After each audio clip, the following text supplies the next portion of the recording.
upon a midnight dreary, while I pondered, weak and weary, over many a quaint and curious volume of forgotten lore.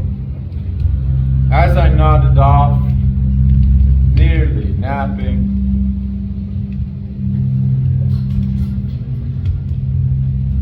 suddenly there came a tapping, as if someone gently rapping at my chamber door.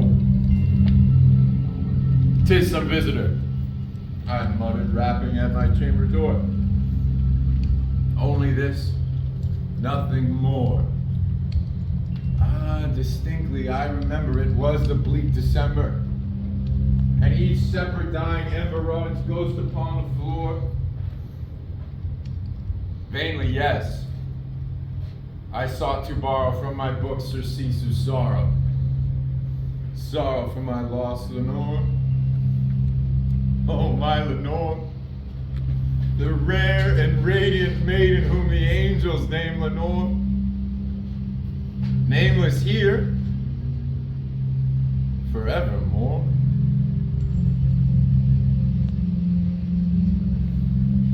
The silken, sad, uncertain rustling of each purple curtain, it thrilled me. It filled me with fantastic terror never ever felt before, so that now, to still the beating of my heart, I stood repeating, "'Tis just some visitor, entreating entrance at my chamber door. 'Tis some late visitor, entreating entrance at my chamber door. This it is, and nothing more."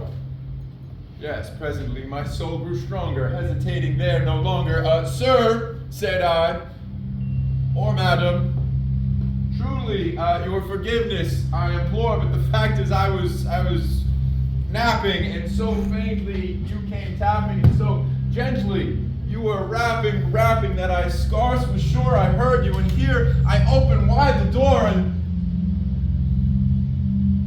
darkness, nothing more.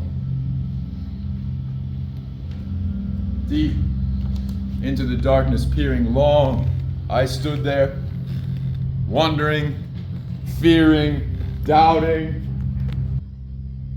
dreams that no mortal man ever fought.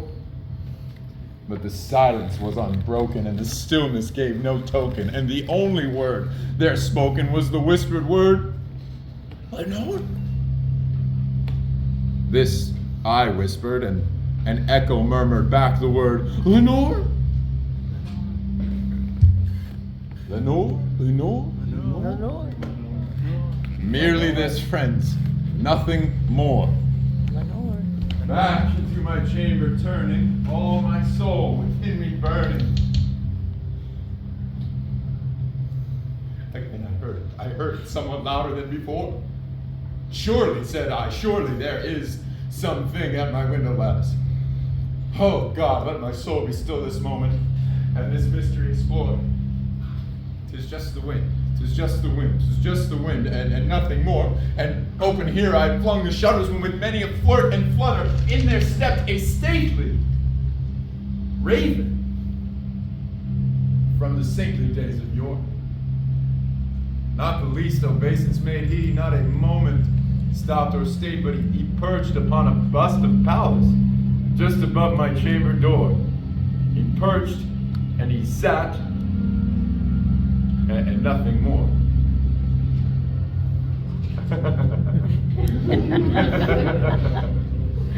And then this ebony bird beguiling my sad fancy into smiling by the grave and stern decorum of the countenance he wore.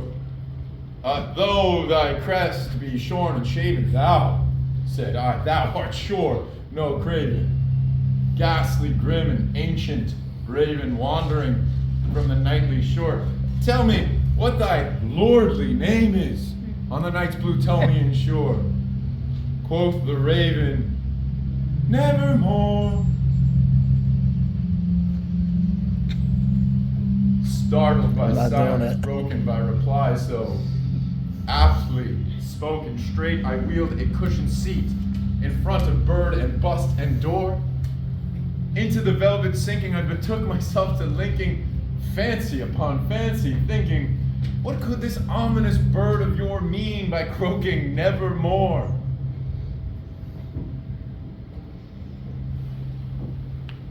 And then I felt it.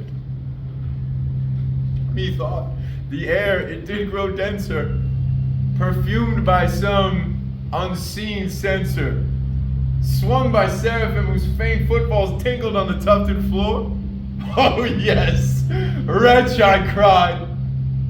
God hath lent thee, by these angels he hath sent thee, respite, oh, respite and nepenthe from thy memories of Lenore. Drink, oh drink this kind nepenthe. I'm sorry, but forget thy lost Lenore. Quoth the raven, nevermore.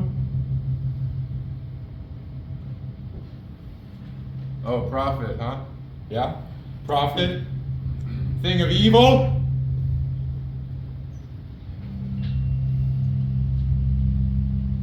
But wait, no. Please.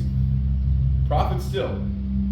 If bird or devil, by that heaven that bends above us both, by that God we both adore, please tell this soul with sorrow laden, if within that distant Eden, it shall clasp that sainted maiden, whom the angels name Lenore, that rare and radiant maiden whom the angels name Lenore.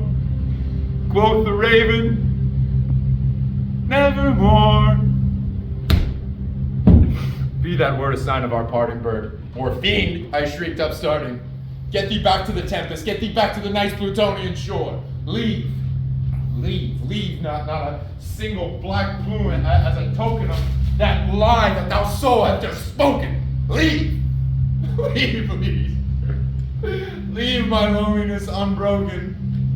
Quit the bus atop my door. Take thy beak from out thy heart.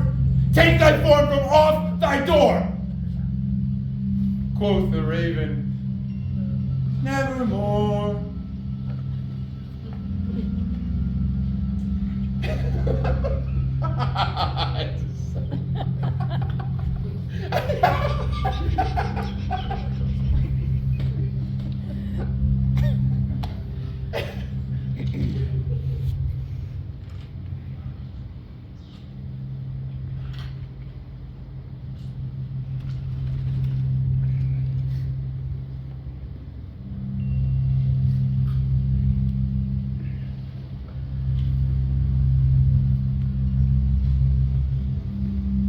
And the raven, never flitting, still is sitting on the pallid bust of Pallas just above my chamber door.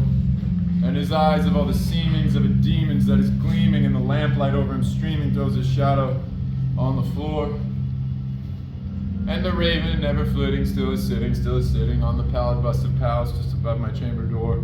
And his eyes of all the seemings of a demon's that is gleaming, and the lamplight over him streaming throws a shadow on the floor. And the raven, never flitting, still is sitting on the pallid bust of Pallas just above my chamber door. And his eyes of all the seemings of a demon's that is gleaming, and the lamplight over him streaming throws a shadow on the floor. And the raven, never flitting, still is sitting on the pallid bust of Pallas just above my chamber door. And his eyes of all the seemings of a demon's that is gleaming, and the lamplight over him streaming throws a shadow on the floor. And my soul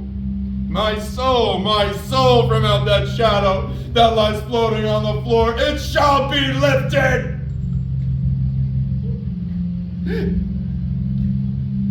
Nevermore.